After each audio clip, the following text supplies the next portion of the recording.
Le pape Léon a finalement révélé la vérité sur un événement étrange, connu sous le nom des 3 jours de ténèbres. Cette prophétie prédit une panne de courant mondiale où presque personne ne serait en sécurité. Et ce qu'il a révélé vous choquera. Si vous êtes aussi curieux que moi d'en savoir plus, plongeons directement dans le sujet.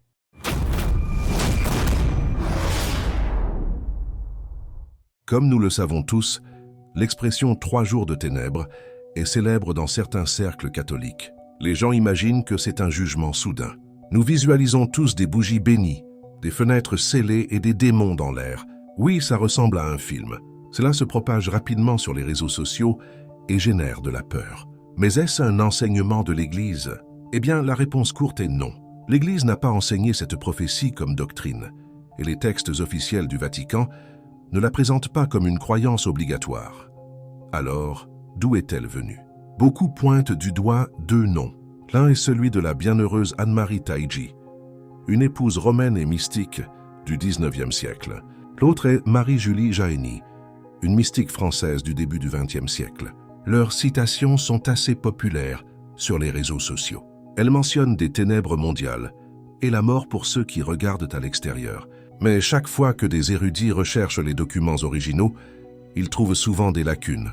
Certaines citations ne peuvent pas être retracées jusqu'aux écrits produits du vivant de ces personnes et le Père Pio. Vous avez peut-être vu une lettre circulant sur Internet dans laquelle il met en garde contre 3 jours sombres. Elle a l'air intense. Elle exhorte les gens à rester à l'intérieur et à prier. Elle est partagée à plusieurs reprises. Cependant, son ordre religieux a affirmé qu'il n'avait pas fait cette prédiction. La soi-disant lettre a été déclarée fausse. Alors, vérifions si ce n'est qu'une rumeur ou non. Maintenant, nous arrivons au point central de notre titre, le pape Léon. Lorsque les gens disent pape Léon, ils font généralement référence au pape Léon XIII. Il a dirigé l'Église de 1878 à 1903. Vous avez peut-être entendu l'histoire selon laquelle il a eu une vision effrayante après la messe en 1884. Par la suite, il a encouragé l'Église à prier. Et 2 ans plus tard, la prière à Saint-Michel a été ajoutée aux prières après la messe basse. La prière est réelle, et l'année est également réelle. L'histoire de la vision racontée par beaucoup est une tradition et les détails varient. Mais voici le point clé.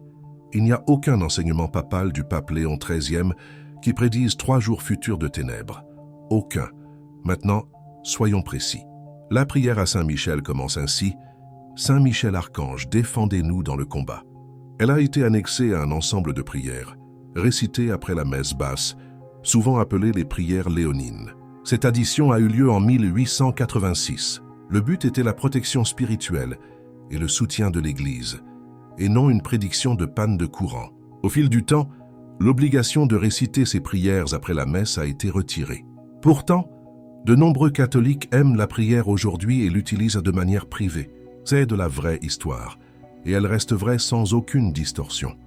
Alors que dit l'Église officiellement sur les révélations privées comme celle-ci? Et que dit le nouveau pape Léon? En mai 2024, le dicaster pour la doctrine de la foi du Vatican a mis à jour les normes pour juger les visions et les messages rapportés. Les normes affirment que, même lorsque l'Église reconnaît de bons fruits spirituels et accorde le nihil obstat, ces phénomènes ne deviennent pas un objet de foi. Les fidèles ne sont pas obligés d'y croire. Cela protège les gens des pressions et des paniques et maintient l'accent sur l'Évangile. Ouvrons maintenant la Bible. L'Écriture prédit-elle 3 jours de ténèbres pour la fin des temps? L'endroit où 3 jours de ténèbres sont mentionnés est en fait dans le passé. Oui, la 9e plaie en Égypte. Dans l'Exode chapitre 10, verset 22, il est écrit « Il y eut une obscurité épaisse sur toute la terre d'Égypte pendant 3 jours. C'était le jugement de Dieu sur le Pharaon, mais il s'agit d'histoire et non d'une programmation pour notre avenir. Il existe également d'autres avertissements sur les ténèbres cosmiques. Dans Matthieu chapitre 24, verset 29, Jésus dit « Le soleil s'obscurcira ». Dans Joël chapitre 2, verset 31, le prophète Joël affirme « Le soleil se changera en ténèbres et la lune en sang ». Dans Apocalypse chapitre 6, verset 12, il est écrit « Le soleil devint noir comme un sac de crin ».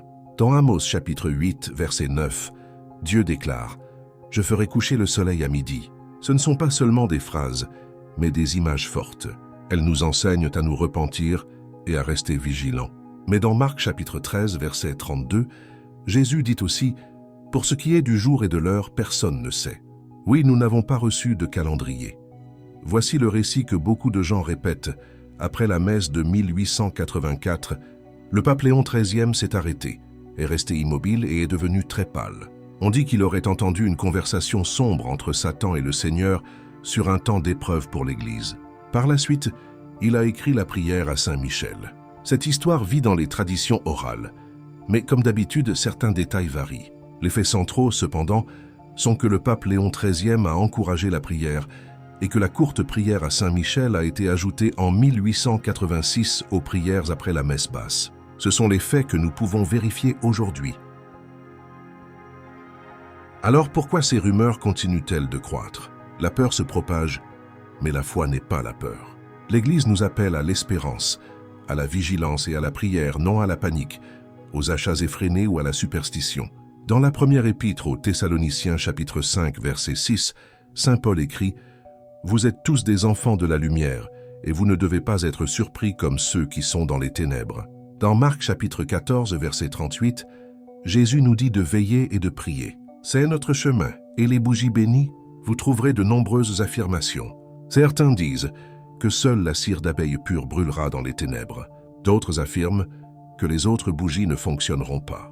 Ce détail vient de messages privés ultérieurs et de livrets populaires, et non d'une règle officielle de l'Église. L'Église a des rites pour la bénédiction des bougies. La bénédiction est un sacramental, pas de la magie. Le pouvoir est en Dieu, pas dans la cire. Si une personne désire des bougies bénies comme signe de foi, c'est valide. Mais personne ne doit les traiter comme un code secret pour tromper la volonté de Dieu. Dieu n'est pas dupé par des objets matériels. Il regarde le cœur. Revenons un instant au pape Léon. Il nous a vraiment donné la prière à Saint Michel que de nombreux catholiques prient encore aujourd'hui. Elle est courte et forte. Saint Michel Archange, défendez-nous dans le combat. Soyez notre secours contre la malice et les embûches du démon. C'est une prière de protection et de combat spirituel. Ce n'est pas un calendrier ni un compte à rebours. Alors, qu'est-ce qui est vrai sur les 3 jours de ténèbres? Eh bien, la Bible utilise les ténèbres comme un signe de jugement et de changement, mais elle ne prédit pas une future panne de courant de 3 jours pour le monde entier. Les citations populaires attribuées à Anne-Marie Taïgui et à d'autres sont très difficiles à vérifier et proviennent généralement de sources tardives ou indirectes. L'allégation selon laquelle le père Pio aurait mis en garde contre cela est fausse. Et le pape Léon XIII n'a pas révélé une telle prophétie. Il nous a donné la prière à Saint Michel, ajoutée aux prières de l'Église en 1886 pour le combat spirituel. C'est la vérité sans distorsions indésirables. Ce sont simplement les faits. Et si un jour d'épreuve vient réellement, qu'il soit personnel, national ou mondial, souvenons-nous de ce que Jésus nous a dit dans Jean chapitre 16, verset 33. Dans le monde, vous aurez des tribulations, mais ayez du courage. J'ai vaincu le monde. Cela vous soutiendra au milieu des pannes, des mauvaises nouvelles et des longues nuits. Cette promesse vous maintiendra ferme jusqu'à l'aube. Merci d'avoir regardé. Tant que vous êtes ici, n'oubliez pas d'aimer et de vous abonner à la chaîne. Cliquez sur l'une des vidéos recommandées à l'écran pour plus d'informations incroyables. On se voit là-bas.